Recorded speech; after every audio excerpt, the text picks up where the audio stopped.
The Atlanta Braves have several young prospects who are poised to break out in 2023, but I'm going to tell you why AJ Smith-Shawver and Ignacio Nacho Alvarez are my top two picks to have breakout seasons. We'll discuss that and more on Monday Miners episode of a Locked On Braves. So let's get into it.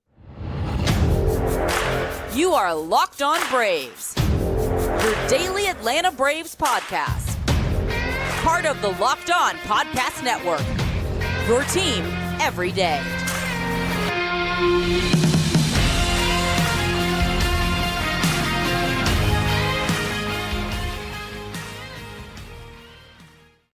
Hey, and welcome back to Locked On Braves, part of Locked On Sports Atlanta, where we cover your favorite Atlanta sports teams each and every day. I am your host, Jake Mastriani. You can follow me on Twitter at shortstopball. Also, check out my written work over at Braves Today, si.com/MLB/Braves. You want to see my written work. Also, make sure you follow the podcast on Twitter at LockedOn_Braves. Send in any questions, comments, or feedback that you have for the podcast. Subscribe on YouTube if you're new. If you're watching this video there, please do me a favor, hit that thumbs up button to help support the show. And thanks as always for making Locked On Braves your first listen of each and every day. We post episodes daily, 5 days a week, Monday through Friday, and we're free and available on all platforms. So please make sure you go out, rate, review, and subscribe to the Locked On Braves podcast. Today's episode is brought to you by Ultimate Baseball GM. If you've ever dreamed of becoming an MLB GM and managing your baseball franchise, then this game is definitely for you. To download the game, just visit ultimatebaseballgm.com or look it up in the app stores. Our listeners get a 100% free boost to their franchise when using the promo code Locked On in all caps. That's Locked On in all caps in the game. On today's Miners Monday episode, we're going to look at the top prospects who could have breakout seasons in 2023. Now, the Braves farm system is considered one of the worst in baseball, but there are a lot of really young players in this system with a lot of really good talent that have yet to break out. And I think because of that, there are several great candidates to have breakout seasons in the Braves minor league system this year. And I think a lot of people in the industry are going to look much differently at this Braves farm system when the season is completed than they do now. Later in the episode, we're also going to get into the Kyle Wright news with Dodd and Shuster starting the season in the rotation. We'll discuss that a little bit later on, but I want to get into my breakout prospects for this upcoming season. And if you listen to me at all throughout the offseason, you can probably guess where I'm going to go with this. And I did my top 10 prospects a while back, and I had AJ Smith-Shawver ranked as my top prospect based on upside in the Atlanta Braves system. And very, very on point that we get to talk about this today because he pitched in Sunday's game. So hopefully you got to watch that and you can kind of see why I'm so high on AJ Smith-Shawver and why I think he could have a huge breakout season. Now, doesn't make a lot of sense maybe for somebody to put their top prospect as a breakout candidate, but he's really yet to break out. He's still at the lower levels, pitching at the lower levels, but he hasn't had that breakout season yet that everybody thinks he can have, that I certainly think he can have. He had a 5.11 ERA last year in 17 starts, but you look a little deeper, he had a K per nine of 13.5 in 68 and 2/3 innings. So again, big stuff, big strikeout stuff. Right now, the thing for him, and you probably see this if you watch him pitch in spring training, it's just the command and the control of the pitches. And he's still a very young, raw talent, and he was that when the Braves drafted him. So he's still obviously trying to learn that part of his game, but the stuff is there, and it's big stuff. It's strikeout stuff. He's just got to learn to harness it a little bit more and needs those reps at the lower levels in the minor leagues. But if he can make some strides in that area this year and cut down on those walks, his walk per nine was up over 5 last year. If he can get that down closer, under 4, ideally he gets that closer to 3 once he gets to the upper levels and continues to develop. But even if he can just keep that under 4, you're going to see that ERA go down probably a full run, if not more. And I just think with him likely pitching most of the year at high A Rome, I just think he has the capability of dominating that level and putting up some really gaudy numbers in 2023, possibly pitching, over 100 innings for the first time in his professional career. I'm really excited about the season for AJ Smith-Shawver. I think he's going to put up, like I said, some big numbers at high A Rome, and I think he's going to put a lot of people on notice. He is the one guy for me that if there's a Braves prospect who's going to jump into the top 100 next season, for all of baseball, I think it's going to be AJ Smith-Shawver, and I think he does that by having a big 2023 at Rome.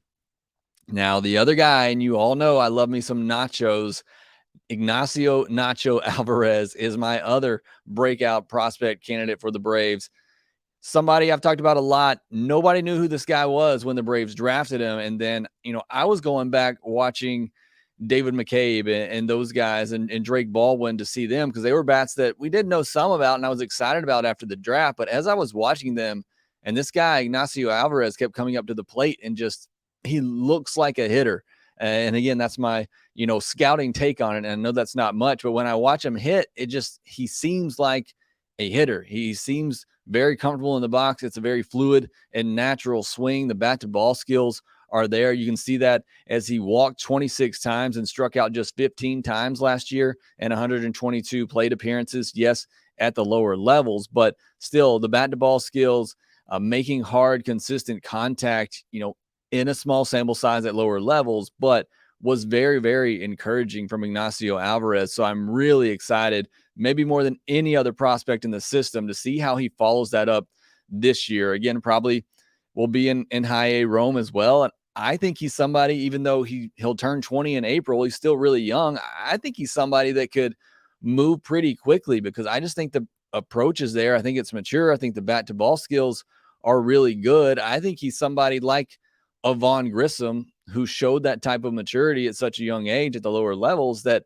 I could see the Braves moving pretty quickly. Now, there's not really a spot for him right now, but, he is somebody in maybe 2 to 3 years I could see being knocking on the door ready to go. But I just love the bat. That's why I put him in my top 5 prospects with most upside in the system. I just think the bat's for real. I believe he's going to hit. He slashed 287, 451, 844 last year in those 122 plate appearances between rookie ball and low A Augusta. The only question for him is, will he grow into some more power? Is he going to be, more of a 20 to 25 home run hitter? Is he going to be more in the teens with a bunch of doubles? Because he has gap power. We just haven't seen over the fence type power from him yet. And again, small sample size of what we saw last year at the professional level. But that's really the only question for me with him is, does he grow into some more power? And that to me is what could potentially keep his ceiling from being possibly an all-star level player to just being, a really good everyday big leaguer. He's also shown a lot of athleticism. The Braves played him some at shortstop last year. I think he ultimately, is a third baseman, and that's locked up for a long time in Atlanta, but somebody, who has the athleticism and versatility to play on the left side of the infield. I don't really see him as a shortstop, but again, the Braves put him there last year. Perhaps they continue to work him at that position. But again, athletic, bat to ball skills, mature approach at the plate. Only question for me really is power, and hopefully we see some of that from him in 2023. But either way, I can't tell you how excited I am to really get a full season of him, to see more of what we saw last year, and if that can continue to grow. We've seen several players who have come in their first professional season in that short stint, look really good, and then regress and fall back the next year. But again, for my somewhat untrained scouting eyes, he just looks like a guy that's going to hit to me. So I can't wait to see what he does in 2023. I got another couple of candidates I want to talk about, including a couple of 2022 picks as well. And then I'll get some of your responses on Twitter and who you think is going to have a breakout season in 2023. We'll talk about that next. Everyone's always looking for a great fantasy game to see how they would do as a GM of a baseball team. And I have just the app for those people. Ultimate Pro Baseball GM. It's a mobile game. It lets you manage your own professional baseball franchise to try and build and win a World Series champion. You want to try to be like Alex Anthopoulos, swing some moves at the trade deadline and win a World Series? Well, you can do that with Ultimate Pro Baseball GM. You manage every strategic aspect of your team, play through a system, and lead your team to glory. You're responsible for hiring the right coaches, managing finances, scouting and drafting players, managing difficult personalities, navigating your franchise through free agency, all the ups and downs of a season, all this in a challenging and realistic game world. Ultimate Baseball GM is completely free and playable offline. Play on the go as you want, when you want, a lot of the Locked On MLB hosts have been playing this game. It's a lot of fun. It's become very competitive as we got some prizes on the line as well. So I encourage you, if you're into this, you want to try it out and you want to try to become a baseball GM or see what you would do as a baseball GM, I advise you to go download this app. And Locked On Braves listeners get a 100% free boost to their franchise when using the promo code Locked On in all caps. Make sure you put Locked On in all caps in the game store. Make sure you check it out. To download the game, just visit probaseballgm.com, scan the code, or look it up in the app stores. That's probaseballgm.com, Ultimate Baseball GM in your app stores. Start your dynasty today.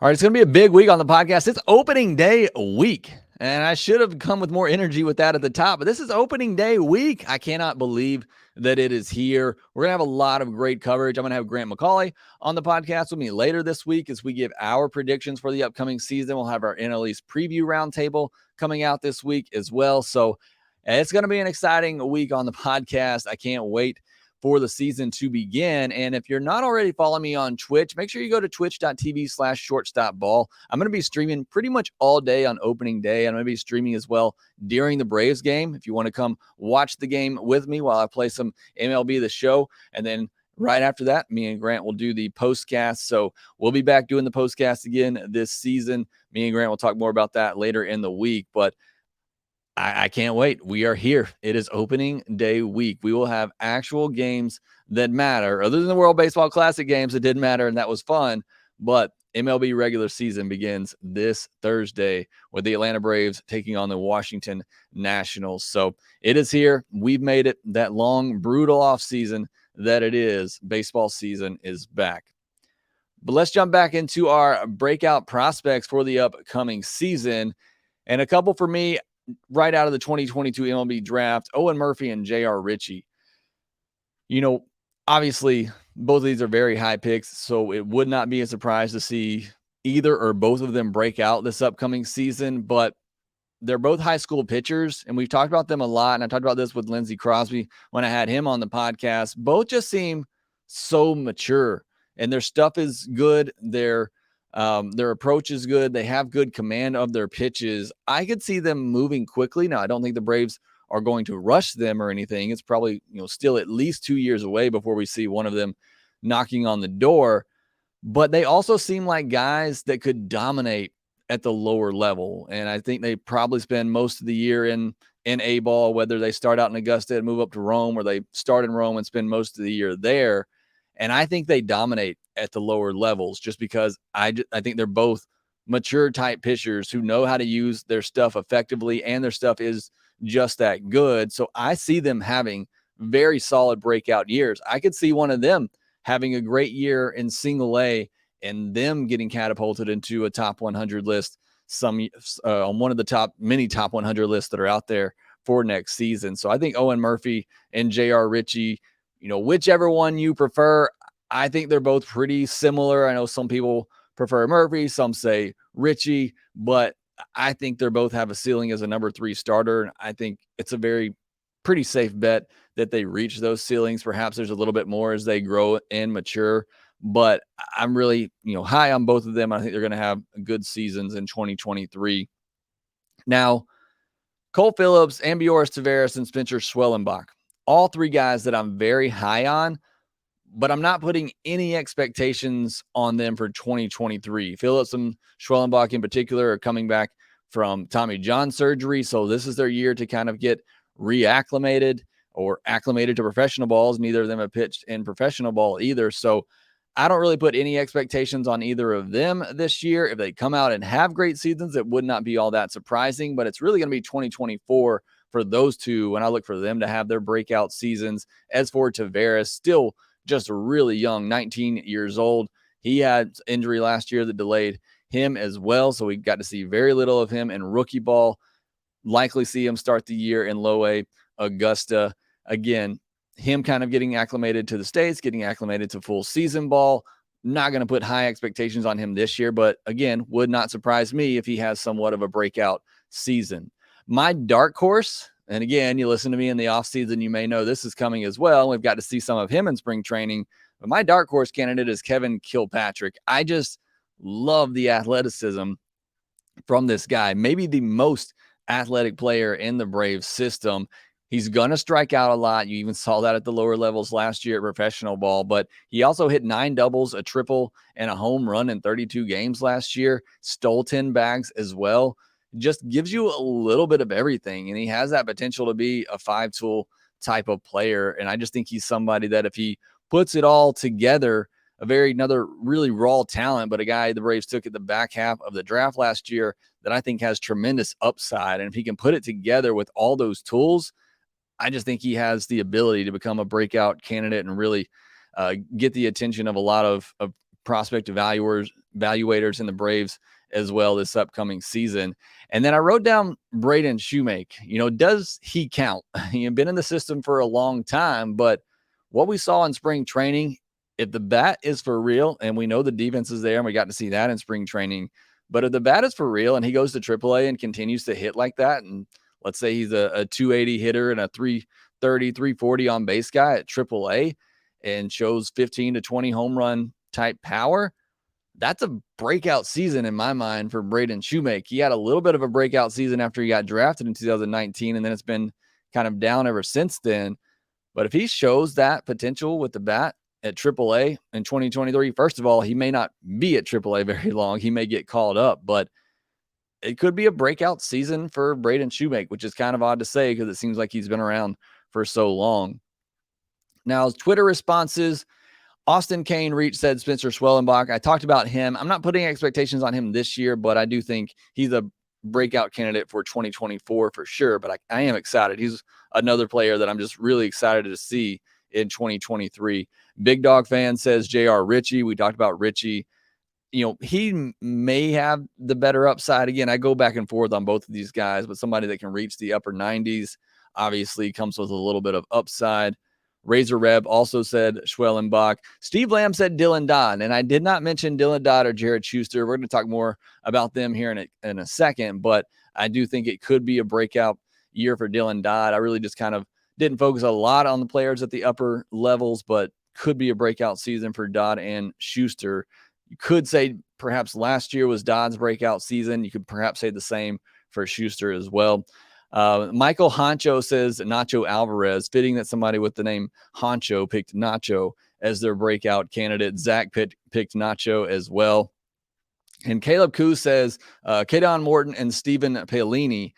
Interesting. Both of them had really good on-base percentages last year at Single A Augusta. 341 on base for Morton, 12 home runs in 107 games, but a 33.4% strikeout rate is very alarming at that level. Paolini pretty much the same, a 331 on base, 7 home runs, but a 27.4% strikeout rate. So perhaps some potential there if they can gain some plate discipline, but those are very concerning strikeout rates for that level.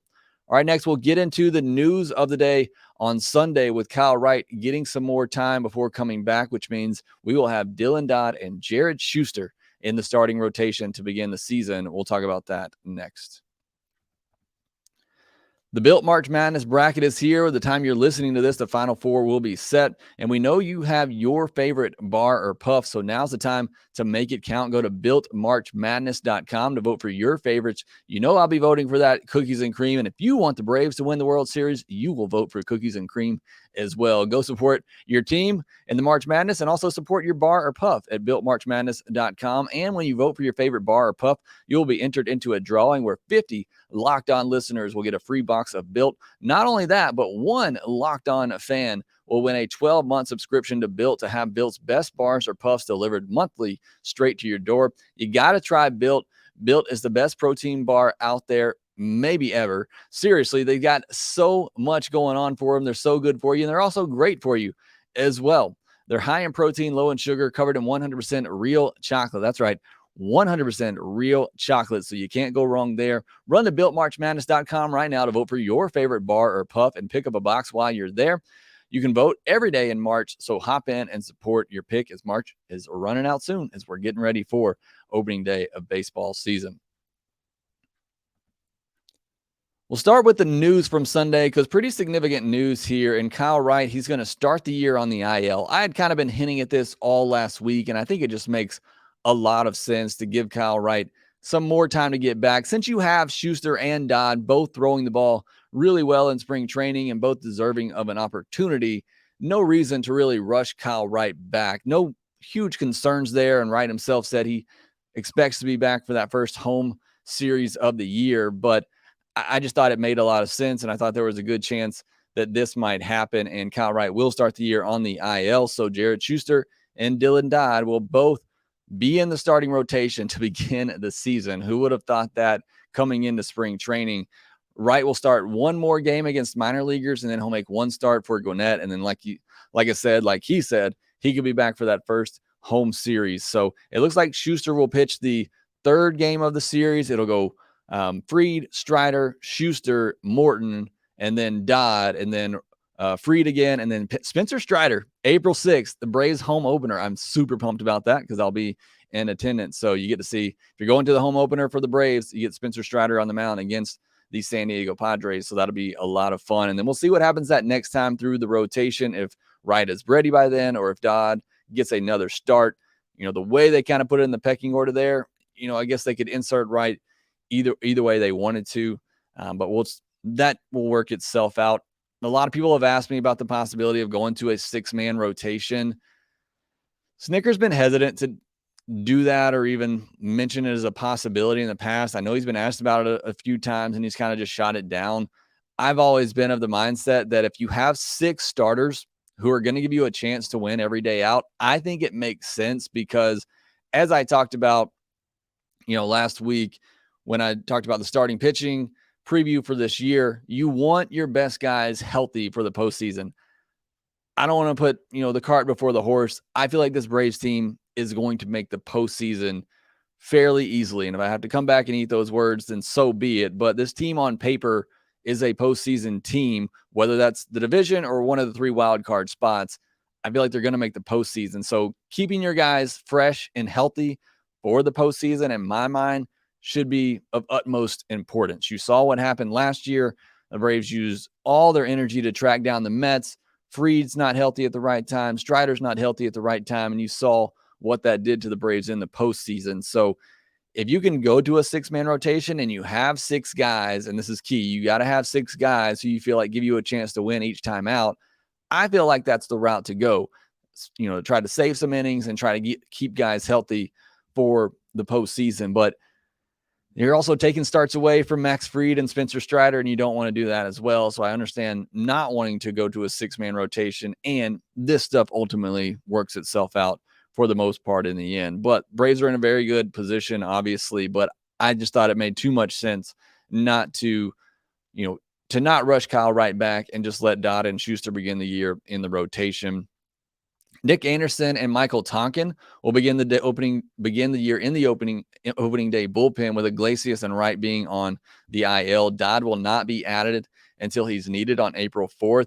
Tonkin is out of options, so it'll be interesting to see what the Braves do with him. I think Nick Anderson's the better option, but going to be a short window here for Tonkin to try to prove he belongs at the major league level, because once Dodd's needed, I would assume he's the odd man out in the bullpen. You could send Nick Anderson down to see you have the ability to do so and keep him. If you were to option Tonkin, he'd have to go through waivers and you likely lose him. But I think Nick Anderson is the better option in the bullpen. So we'll see how the Braves play that. We already know how much they value depth. So maybe they hang on to Tonkin and send Anderson down whenever Dodd's ready to come up. But again, that stuff usually works itself out. As far as some game takeaways from over the weekend, mentioned Dylan Dodd already. Maybe his worst start of the spring on Friday. And still, if he gave you this start in the regular season, you would take it all day. 5 innings, 8 hits, 2 walks, 3 earned run, and 5 strikeouts. So again, not a terrible outing by any means. And if he does this every 5th day as your 5th starter, you will live with that, especially with the Braves offense. You'll win many games with your starting pitcher giving you that line with, again, the way the Braves offense is and their bullpen. But, solid start overall for Dylan Dodd. On Saturday, in the most bizarre thing ever in spring training, the Braves played split squad games against the Twins. Both split squad games. Man, that is a tough one there, a tongue twister for sure. They played the Twins, and they win 9-4 in both split squad games. I want to make sure I said that correctly one time. won both of these games 9-4. That is a pretty odd thing there to happen in spring training. Pilar had 2 hits and a walk, so good to see. So he's likely going to be on the roster. And Sam Hilliard as well had a good day, going 3 for 5. Acuna in the other game had a triple and a moonshot of a home run that I have watched probably 30 times at this point. If you haven't seen it yet, make sure you go back and see that home run from Acuna on Saturday. Great to see. You know, it was the one thing that I mentioned. I said I wasn't worried about it, but I wanted to see him get that spring training home run. And man, he came out and he hit one of the most beautiful home runs you will ever see. So make sure you go back and watch that. Fried had his final tune-up on Saturday. Strider had his final tune-up on Sunday.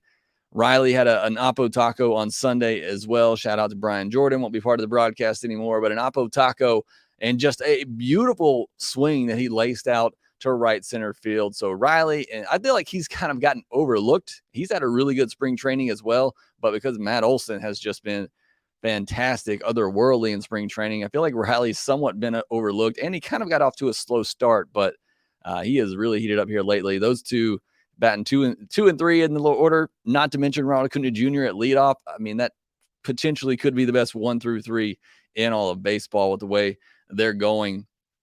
I mentioned Smith-Shawver earlier. He got to pitch on Sunday, 3 innings, no hits, 1 walk, 1 hit by pitch, and 2 strikeouts. I'm not going to sit here and tell you it was the most overly dominating performance. Obviously, if you watch it, you see he kind of struggles with command, but didn't give up any hits. Again, just got to work on that command. He did walk a batter, hit a batter. Scary situation there with Connor Joe. Hope he's okay. But, you know, the stuff is there. Just got to work on that command a little bit. And then I got to mention Forrest Wall. I mean, I know spring training numbers don't mean a lot, and we saw that with the way the shortstop position played out. But Forrest Wall this spring, 393, 469, 536 slugging percentage, 4 doubles, 9 runs, 7 runs batted in, 4 walks and 4 strikeouts, and 6 stolen bases without getting caught. I mean, I think he has caught the attention of the Braves coaching staff. It'll be interesting to see how things play out with him at Gwinnett, with Eli White as too. Look, I'm not going to lie. I hardly paid any attention to Gwinnett games last year. There just wasn't a lot to get excited about there. But Gwinnett's going to be the team to watch this season. I mean, as much as the Atlanta Braves are going to be exciting, you look at all the talent down there at Gwinnett with Eli White and the promise he showed in spring training, Forrest Wall, Vaughn Grissom, and Braden Shoemake down there.